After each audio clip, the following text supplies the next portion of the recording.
next session, as I said, was going, now that you have some idea of what direction you're going to do career-wise after graduating from fellowship, is you're wanting to look for the process of interviewing. And so we're very lucky to have Dr. Rick Boland, who is a past president of the AGA, division chiefs ×2, or at least, and he's got a great perspective on many parts of the country and lots of information. He's going to be talking on finding and preparing for interviews. So thanks very much, Rick, for joining us. Welcome.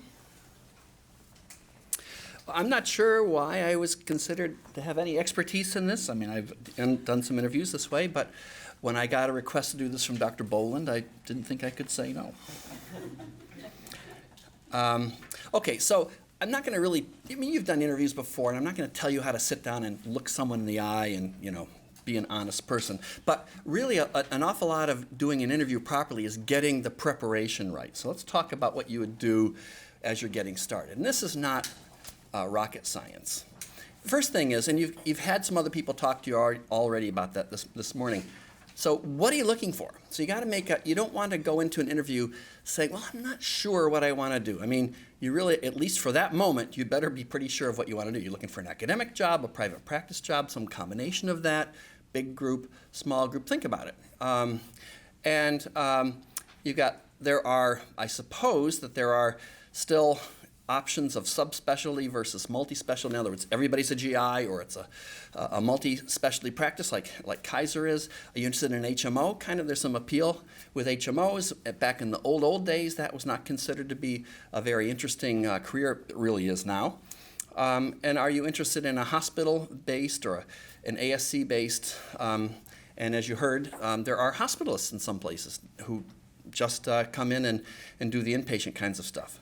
And part-time versus full-time. So you want to think about what you want before you start to round up the places where you're going to do your interviews. And to do that, you want to be sure of what the most important issues are. And so some people, I would fall into this category. I wanted the most challenging job. You know, I knew really what I wanted to do. Not everybody's quite certain about that, but you might say, look, I've just spent all this time. I'm a real specialized interventional endoscopist. I really want to do that, and I want to make the most of this. That might be something that's important for you. You might want to be looking for the most financial security, an established group, the best compensation, and so on. I think you've heard some good advice this morning about that's not the only thing to look for. Some people, for very good reasons, may need to protect their family time, at least for some portion of his or her life. And so hours and call schedule might be very important. Or you might have a unique skill set, and this would be particularly for people who are, let's say, a laboratory-based scientist. And so you may want to pursue that. How about location? Now, some people really will have only one place that they want to be. Their family's there, their spouse has a job that is really very important, or your children might have unique needs or whatever. So you want to make that kind of decision. Alternatively, some people, and I fell into this one more, I would go to the place where I could find the best job. I didn't really care that much initially. And so in my life, I went to college in Indiana. I went to medical school and was an intern in Connecticut. I spent 2 years in Gallup, New Mexico in the Indian Health Service. I spent 8 years in San Francisco, 11 in Ann Arbor, Michigan. I was here for 8.5 years, and then I was 11 years in Dallas. So, I mean, I'd been all over the place. And it was always because somebody just came along with an offer I couldn't refuse, in a way. So then some people might say, I'm flexible, it all depends. So you want to think about location, or you may say it doesn't really matter that much. And so there's lots of different kinds of GI jobs, as you've heard. Clinical private practice, fee for service, that's the most entrepreneurial. Probably you'd make the most money that way. Alternatively, you could work for a salary. You just heard this about Kaiser. That reduces anxiety. You don't have setup costs. It's stable. The expectations are pretty understandable beforehand, and there's no pressure to do something that you might not be comfortable with. You may want to have a clinical academic job. That might just be something that's burning inside of you. You may want to work for the government, VA, a military career, go to the NIH. There are a lot of other things too. There are options in the corporate world, industry, pharma, biotech. Some people end up in there after doing clinical research, and then they get drawn into pharma because of those connections. Or you may want to serve an underserved community. And now, look, I've spent my entire life getting NIH grants and publishing basic research, but my first job after internship was I went to the Indian Health Service and took care of Native Americans for 2 years. So, yeah, so that is an option, and it was just something that I really wanted to do at that time. It was the tail end of the 60s, early 70s, that's the way we were. You might feel that way too. So what are the academic jobs like? Well, laboratory research is really grant-based. If you're in that category, you know it, and there's some challenges with that, and you've already swallowed the pill if you want to go that route. Then there are clinical translational research positions, which are quite a bit more popular, I would say now, because the opportunities are there to support yourself through either a combination of grants or through practice. There are clinical care jobs within academia, teaching and clinical research. The primary educator, it's an unfortunate calling if you really want to be a teacher, because there aren't really very many jobs that come that way. And there are a few people who ascend to that after being in a place for a long time, and then they are actually paid to be a teacher. But they're pretty rare jobs, and it's not a starting level position. But those are the various options within academia. Okay, so if I know what I want, I've already thought this out. So you don't want to be thinking about this as you're driving that last step before the interview. You want to have that all in hand. And then, so what is it how do I find the best match for these things that I've decided that I want? Well, first of all, you really should bond with one or more people within your program director or a trusted faculty member for advice. And there's a pretty strong tendency for people to work fairly near where their last training was, let's say where their fellowship was. So you want to have somebody you can talk to freely, who you trust, who can give you that kind of advice. There are ads in the journals. Gastroenterology has these, New England Journal of Medicine, there are those ads that are out there. There are recruiters. For some reason, I still get almost every day somebody asking me if I want to be recruited somewhere or do a locums tenens, really. And then there are some websites too. And I don't know. Are the slides distributed to everyone? Do you know? Yeah, actually, that's a good plug. So the slides are all on the AGA app, which I emailed you all instructions for, and also the handout that just went around. So you'll be able to see Dr. Boland's and everyone's slides on that app. Okay? Yeah, so you don't have to write these down. You can find them somewhere. But look, I found them, and I wasn't even looking for a job. So you can find these things pretty easy. There's an AGA website, there's an ACG website, and there are all these other places, MD Search. And so those will have other availabilities for you too. So how do I contact my potential employer? And this is largely true for a private practice situation, but it might be true for an academic job too. So you start off with a cover letter or an initial email, and you don't have to say everything all at once. And you say, look, I'm interested, I'm going to be available at such and such a time. You may be contacted first, actually, in some settings that's happening. And I think when I was the division chief here, the fellows, by their second year, were already going to dinner every night with somebody who was trying to recruit them. And then you might have a brief phone call for your initial interview and get that all set up. And then if you're going to go out of town, they will invite you and they'll pay your travel expenses to see a place. Okay, so you don't have to ask about that. That's the way it will work. So now you know what you want to do. You've contacted some people. You've gone through whatever process, the websites, whatever. How do I make the greatest impact with interview? Now, you've all had these skills. You've been through a lot of interviews over time, so I'm not going to tell you anything that's really so new.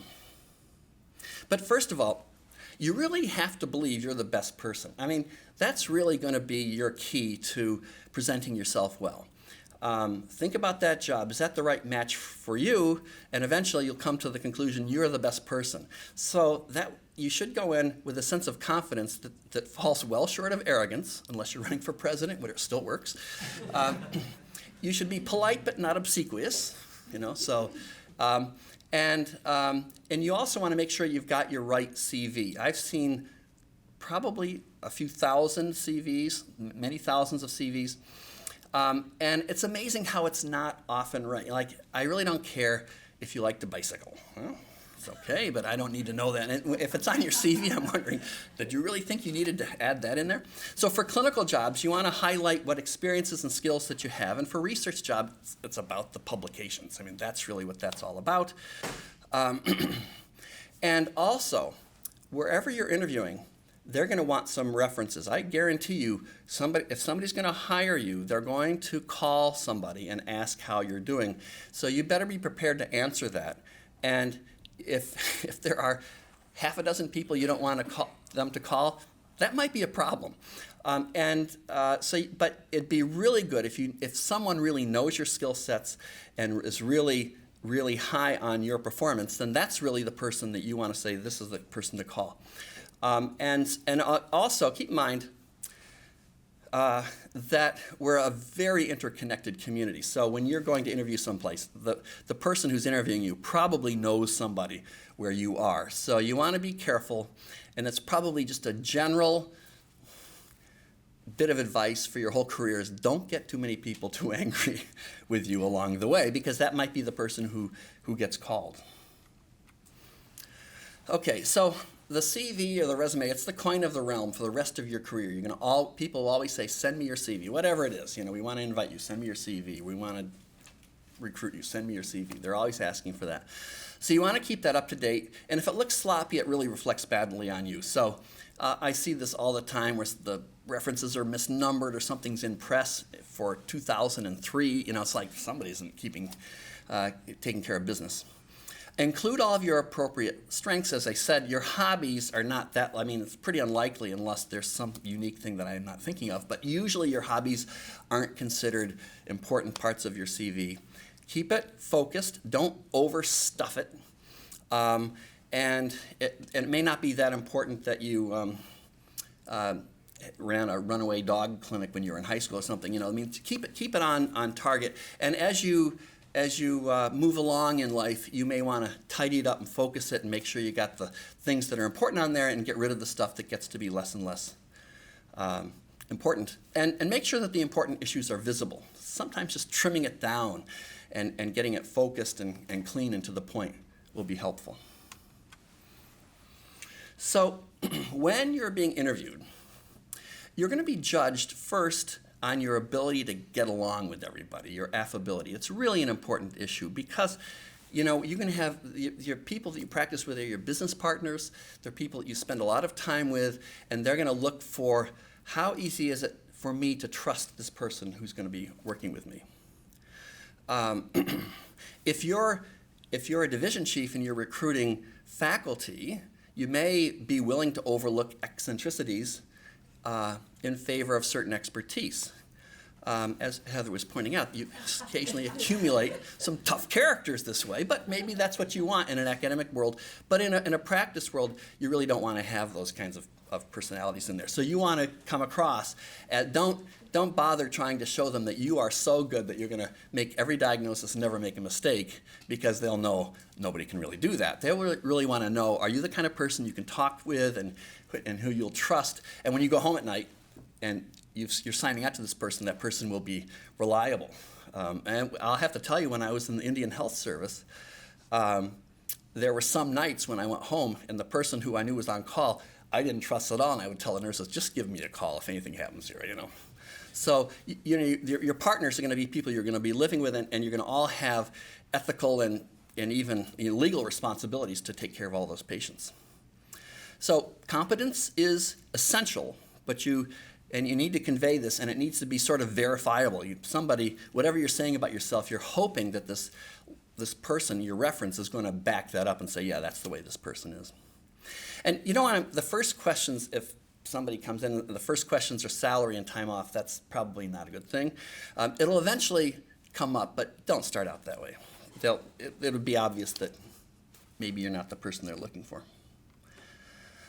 Now, some caveats, too. I found this when I was looking through the websites, where I think it may have been the ACG website where some guy had given a slide set, and he said that half or more of MDs relocate within 2 years. Now, that's probably not true for GIs, but keep in mind that means that if you don't get it perfect, you won't be so out of the. It won't be too unusual if you should decide to move. You really don't want to make sacrifices about what you want to do to make more money. I mean, you might say, they're going to offer me an extra X number of thousands of dollars. I really won't like doing it, but I'll get used to it. Don't buy that one. You really want to do something that you like to do. It's your life. You're going to have to do it every day. And there's nothing that somebody can give you that will make up for that, the absence of the enjoyment of doing that. And for me, it was always, I just had this burning desire to solve some problems that had to do with colon cancer. And nothing else was going to do it for me. So I had to keep moving, along to meet that particular passion that I had. You also want to be sure that you'll be respected and valued in this place. In other words, you really wouldn't want to go. I've been in Dallas for the last, since 2003, and there are 2 giant practices there with like 60 gastroenterologists each. And they work a little bit on, and I can say this because I'm not there now. I might not be willing to say this in front of a bunch of Dallas GIs. But they work on the law firm model, which is they'll take whoever wants to come along. They have some choices, so they don't have to pick anybody. And they plug them in at the bottom to do all of the nasty work until they slowly work their way up. I wouldn't take a job like that, but lots of people seem to want to do that. So the real question is, it will make you enjoy your job a lot better if you're really respected and valued in that particular place. Also, we're all interconnected. It's really a small GI world, so don't burn bridges or insult anybody. I mean, if you really don't like it, just politely, slowly back away. Nobody gets hurt. But you don't want to insult somebody and say, "I'd never work here because of whatever." You don't want to do that. We're horrible gossips, and we all get to know this about one another. So be careful that way. You'd be surprised who was a fellow with somebody else, who shared a hotel room on one trip, and they always see each other and share little tales, And then you want to do your best to have some advocate within your training program who will give you the best reference, the person who knows you the best, the person who knows your strengths. That will be a very important thing because of the phone call thing. How is so-and-so? So, closing the deal. Now, other people can tell you better about this. I actually took every job I had until I went up to Dallas. I never had a contract. It was like a handshake, and you might think this is crazy, and it didn't happen that way. I'm telling you the truth. I never had a contract. I didn't even know what I was doing when they came up with a contract at Dallas. I thought, what's this for? But you won't want to be as foolish as me. But I had some good, I trusted people, and it always worked out. And you want to know what's expected of you, what's the compensation based on, what are the metrics, what are the hours, and that kind of thing. Then the issue of vacation and educational time, they're not the first things to discuss, but they'll eventually need to be discussed, and they'll probably be in the contract too. So you'll want to do that. Okay, so here's the good news. I told you some things. I don't think anything that I mentioned will make you feel terribly anxious or worried about how you're going to do, but there are a lot of good jobs out there, and it's really your market. So this isn't always the case. There was a time in the mid-'90s when there was a fear that the whole GI market would dry up, and then within about 2 or 3 years, it was like the other way around. I was getting phone calls all the time from Northern California. Do you have any fellows? All the guys from Stanford and UCSF are all taken. Do you have any that we can recruit up here? So you can get work almost anywhere. That's really good news. And if you don't get it initially right, you can change. I mean, most of us would like to go to find one job and stay right there, but you can still change that. And also, gastroenterologists, when they do surveys for job satisfaction, we rank pretty high. And I really like what I do, too, so I wouldn't want to change that. And you're fine. You saw the numbers there. I was kind of surprised by the numbers. I mean, there's some pretty good salaries to be made, and so that's good news too. So you really have a bright future ahead of you. You just want to make sure that you get it right. Make sure that you're going to be doing the things that you really want to do, and as you go through the interview process, be careful. Don't burn bridges. And if you go in there knowing that you're the perfect person for that job and the best person, that's the best way to do a good interview. I think that's my last slide then.